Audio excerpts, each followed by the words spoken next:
कि बिहार हमारा बड़ा भाई है, उड़ीसा हमारा बड़ा भाई है, बंगाल हमारा बड़ा भाई है, लेकिन छोटा भाई को जो हिस्सा मिल चुका है 2000 में, उसमें आप नजर गड़ाएंगे, ये कहां तक उचित है? बताइए। अभी मान के चलिए, अगर ये जमीन अगर रैयती है, मान के चलिए इसका 4 गो अंशीदार है, तो आज से 10-12 साल बाद तो 4 टुकड़ा होगा। तो जब ये 4 टुकड़ा होगा तो 4 गो बाउंड्री होगा।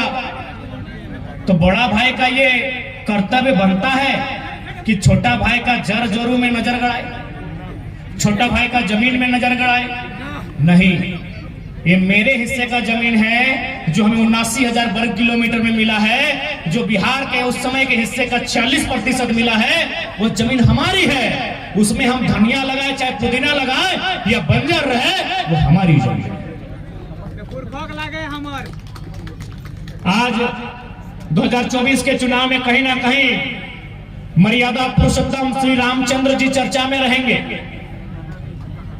पक्ष विपक्ष की पार्टियां उनके नाम की चर्चा करेगी, तो मैं एक संदेश उनका चर्चा करते हुए, मर्यादा पुरुषोत्तम की चर्चा करते हुए एक लाइन कहूंगा कि मर्यादा पुरुषोत्तम रामचंद्र जी का जो विवाद था वह मुगल के काल का था, 1528 का था। उसका समाधान कब हुआ? आज संवैधानिक राष्ट्र में, आज कानूनी मान्यता प्राप्त राष्ट्र में। कहां से हुआ? सुप्रीम कोर्ट के जजमेंट से हुआ। जब मुगलों के काल की समस्या का समाधान सुप्रीम कोर्ट के माध्यम से अगर लोकतांत्रिक देश में हो सकता है, तो भगवान बिरसा का भी इंसाफ क्यों नहीं मिलना चाहिए? यदि भगवान राम को इंसाफ मिला है, तो भगवान बिरसा को भी इंसाफ मिलना चाहिए। अब आप कहेंगे भगवान बिरसा माने क्या? अरे सिंपल, भगवान बिरसा यानी छोटा नागपुर टेनेंसी एक्ट। भगवान बिरसा मतलब क्या? CNT कानून 1932 का खतियान। अब आप कहेंगे कैसे? तो इतिहास पढ़ने वाले हैं आप। CNT कानून क्यों बना? भगवान बिरसा मुंडा की शहादत के बाद बना, उनके आंदोलन के बाद बना। उनका आंदोलन क्या था? डिकुओं से। डिकू मने क्या?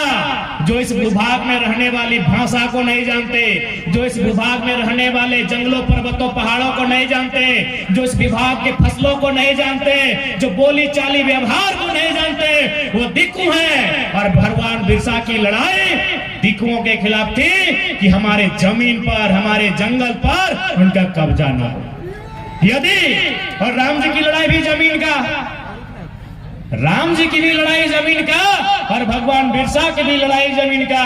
तो यदि सुप्रीम कोर्ट भगवान राम के फैसले को आज लोकतांत्रिक तरीके से हल करते हैं, तो हम चाहेंगे CNT की तमाम जमीनें जिन पर कॉर्पोरेट ने कब्जा किया है, जिन पर बड़े बड़े उद्योगपतियों ने कब्जा किया है, वह मुक्त होनी चाहिए। तभी भगवान बिरसा को भी अधिकार मिलेगा। हमने क्या गलत कहा भैया बताइए? हमने कोई गलत बात रखा? क्या हमने कोई गलत आर्गुमेंट पेश किया? नहीं। भगवान बिरसा की लड़ाई भी जमीन के टुकड़े के लिए थी। उनके मरणोपरांत ही 1908 में CNT का कानून बना है। तो CNT कानून में आने वाली तमाम जमीनें सबसे पहले, चाहे FCI रहे, चाहे हार्ल रहे, चाहे कुछ भी रहे, खाली करनी चाहिए कि नहीं? और ये हम थोड़ी कह रहे हैं भैया, ये तो भारत का संविधान भी कहता है। अनुसूची 9 कहता है कि एक आदिवासी का जमीन आदिवासी नहीं खरीद सकता है, एक दलित का जमीन गैर दलित नहीं खरीद सकता, एक आदिवासी का जमीन गैर आदिवासी नहीं खरीद सकता है, एक दलित का जमीन एक गैर दलित नहीं खरीद सकता है, एक पिछड़ा का जमीन गैर पिछड़ा नहीं खरीद सकता है। तो यारा, बलिया, छपरा, दरभंगा वाला कैसे खरीदा जी? कहेर जी क्या गलत है? आए ना, कौन डिबेट करता हमसे? आए, कौन डिबेट करता है? बैठाइए, DC को बैठाइए ना जी, डिप्टी कलेक्टर ऑफ डिस्ट्रिक्ट को बैठाइए ना, आइए डिबेट कीजिए। कानून का कत्ल हमने नहीं किया है, कानून की धज्जियां हमने नहीं उड़ाई है।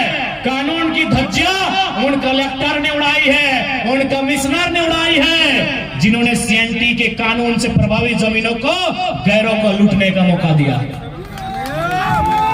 संविधान का कत्ल उन्होंने किया है, क्योंकि संविधान की अनुसूची 9 में साफ साफ लिखा है एससीएनटी की 3 अध्याय, मुझे नाम कंफर्म नहीं हो रहा है, शायद अध्याय 18, अध्याय 8 और 10 या 12 है जो अनुसूची 9 में शामिल है, जिसमें साफ साफ लिखा है एसटी का जमीन गैर एसटी नहीं खरीदेगा।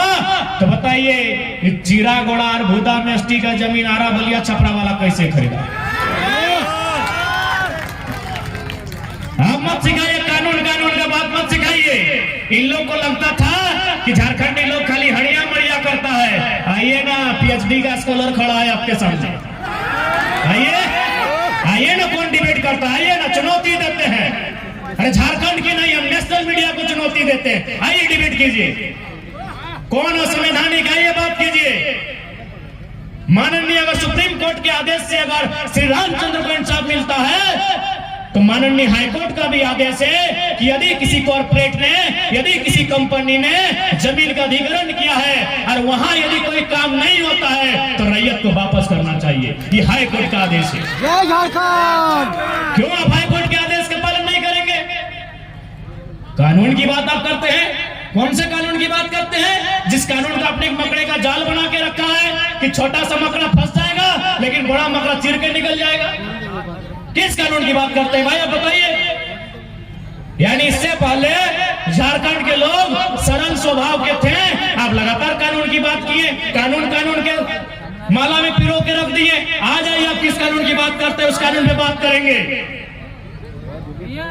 यानी संविधान की किसी ने धज्जियां उड़ाई है, तुम तमाम डिप्टी कलेक्टर के डिस्ट्रिक्ट ने उड़ाई है, वो तमाम डिविजनल कमिश्नर ने उड़ाई है, उन तमाम जो आईएएस है उन्होंने उड़ाई है, जिनके नजर के सामने सीएनटी जमीन को तार तार किया गया है।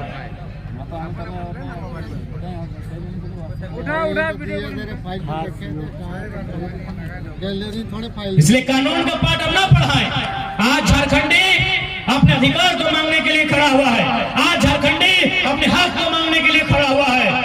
यदि आप हक अधिकार को समझौते से देते हैं तो ठीक है, नहीं तो याद रखिएगा ये धरती आंदोलन की धरती है। जाइए अंग्रेजों से भी पूछिएगा कि जब बंगाल ने नतमस्तक होकर स्वीकार किया था, जब बिहार ने बक्सर युद्ध के बाद और बंगाल ने बैटल ऑफ प्लासी के बाद अंग्रेजों को स्वीकार किया था, उसी समय हम लोग अंग्रेजों को कभी चुहार विद्रोह में, कभी तमाड़ विद्रोह में पैंट में 1 नंबर कराए हैं। अंग्रेजों से पूछ के आइएगा, पूछ के आइएगा। Battle of Plassey 1757, battle of Buxar 1764, एक बंगाल में दूसरा बिहार में, और दोनों बार अंग्रेजों ने धूल चटाया था।